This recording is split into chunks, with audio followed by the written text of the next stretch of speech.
Haleem prepare చేసుకోవడానికి ముందు నెయ్యి వేసుకొని, సో దీంట్లో ఈ మసాలాలన్నీ, ఇందులో షాహీ జీరా చాలా important, and green elaichi and పెద్ద ఇలాచీ,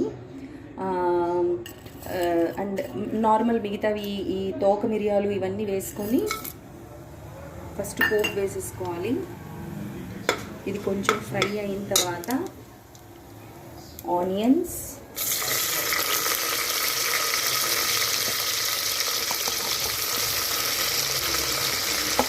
ఒక 2 స్లిట్ చేసుకున్న పచ్చిమిర్చి కూడా వేయాలి.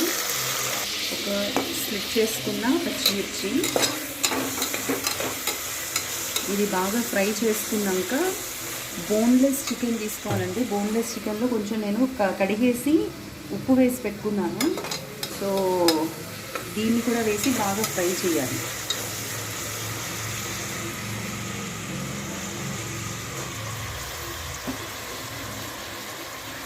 చికెన్ బాగా ఒక 5 to 6 మినిట్స్ ఫ్రై అవ్వాలి. చికెన్ ఇప్పుడు ఒక 5 to 6 మినిట్స్ బాగా ఫ్రై అయిందండి. చూడండి వైట్గా అయిపోయింది. ఇప్పుడు నెక్స్ట్ నార్మల్గా అన్నీ వేసి పసుపు, ఉప్పు, కారం, ధనియాల పౌడరు ఇవన్నీ యాడ్ చేసేద్దాం. మీకు ఉప్పు కొంచెం చూసుకొని వేసుకోండి. ఆల్రెడీ ఉప్పు వేసింది చికెన్. కారం, ధనియాల పొడి, కొంచెం జీరా పౌడర్ అండ్ గరం మసాలా. కారం కూడా తర్వాత ఎక్కువ తక్కువ వేసుకోవచ్చు. నేను 1/2 kg చికెన్ తీసుకున్నా.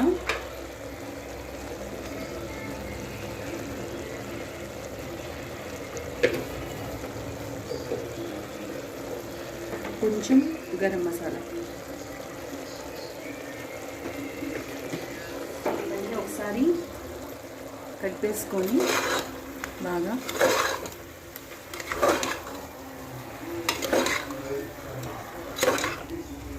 దీంట్లో ఇప్పుడు కొంచెం ఒక 2-3 స్పూన్స్ గట్టి పెరుగు అండి. దీన్ని బాగా ఇలా బీట్ చేసుకొని చికెన్లో కలిపేసుకోవాలి.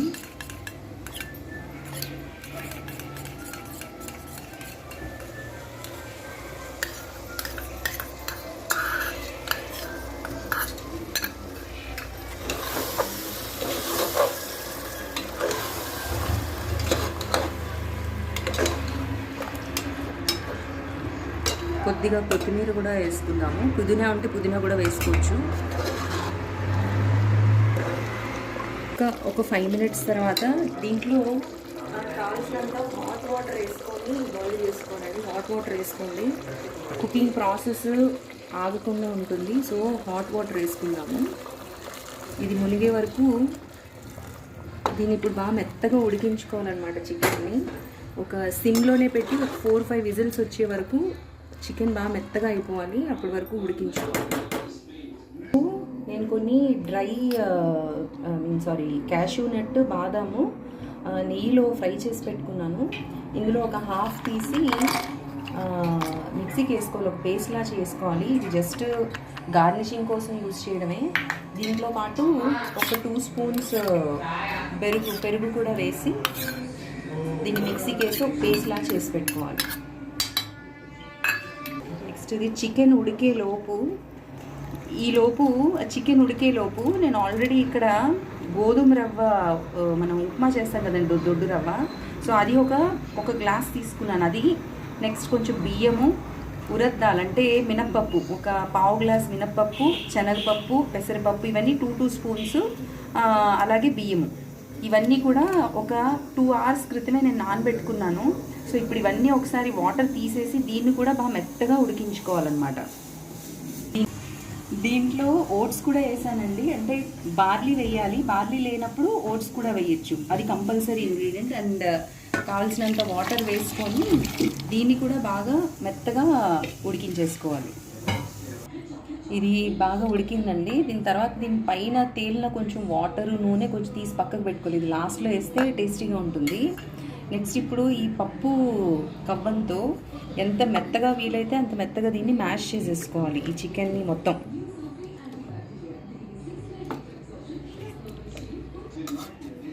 ఈ రవ్వ అది కూడా ఉడికించుకున్నాం కదండి. దీన్ని కూడా బాగా మెత్తగా మ్యాష్ చేసేసుకోవాలి.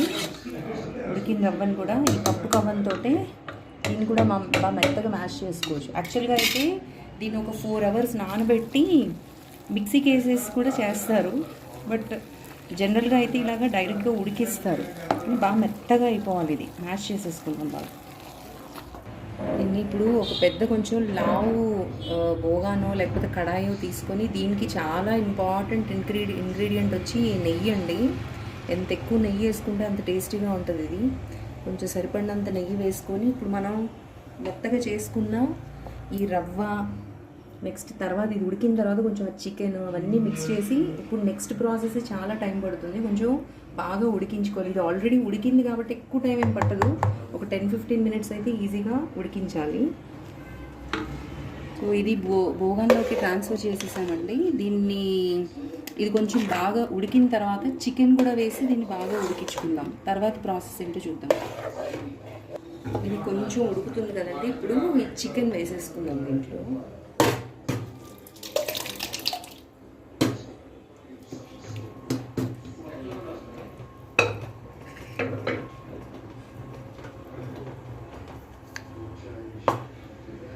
దీన్ని ఇంకా ఇలాగా కంటిన్యూస్గా ఇలా కలుపుతూనే ఉండాలి పప్పు కవ్వంతో.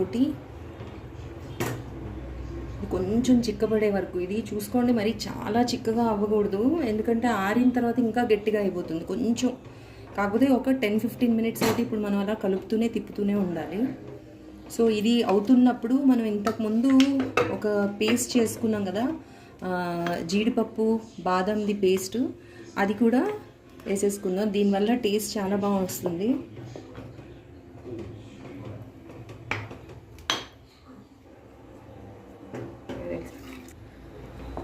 దీన్ని ఇలాగా కంటిన్యూస్గా తిప్పుతూనే ఉండాలండి, కొంచెం చిక్కబడే వరకు తిప్పుతూనే ఉండాలి. కొద్దిగా దగ్గర పడిన తర్వాత పైన మళ్ళీ గార్నిష్ చేసుకుందాం. కొంచెం కొత్తిమీర, ఆనియన్స్, ఫ్రైడ్ ఆనియన్స్ కూడా వేసుకొని, కొంచెం డ్రై ఫ్రూట్స్ పక్కకు పెట్టుకున్నాం కదా, జీడిపప్పు, బాదం పప్పు, పిస్తా కూడా వేసుకోవచ్చు, దాంతో గార్నిష్ చేసుకుందాం. ఆల్మోస్ట్ బాగానే ఉడికిపోయిందండి, కొంచెం చిక్కగా అయింది. కొద్దిగా ఈ ఫ్రైడ్ ఆనియన్స్ పైన వేసుకొని మిక్స్ చేసేస్తే, ఇంకా కొద్దిగా నెయ్యి కూడా ఉంటే నెయ్యి కూడా యాడ్ చేసేసుకోండి. నిమ్మపండు సర్వ్ చేసి పైన ఇది గార్నిషింగ్కి ఇది యూజ్ చేద్దాం, డ్రై ఫ్రూట్స్. ఇదిగోండి, హెల్దీ హలీం రెడీ అయింది. యాక్చువల్లీ ఇది ఆథెంటిక్ వే మాత్రం కాదండి, అసలు హలీం అసలు ఇలా చెయ్యరు. ఎవరికైతే హలీం దొరకదు, చేసుకోలేరో వాళ్ళకి కొంచెం ఈజీ మెథడ్ అనమాట. అసలు యాక్చువల్గా ఇది మెథడ్ మాత్రం కాదు, బట్ ఇలా కూడా బాగుంటుంది.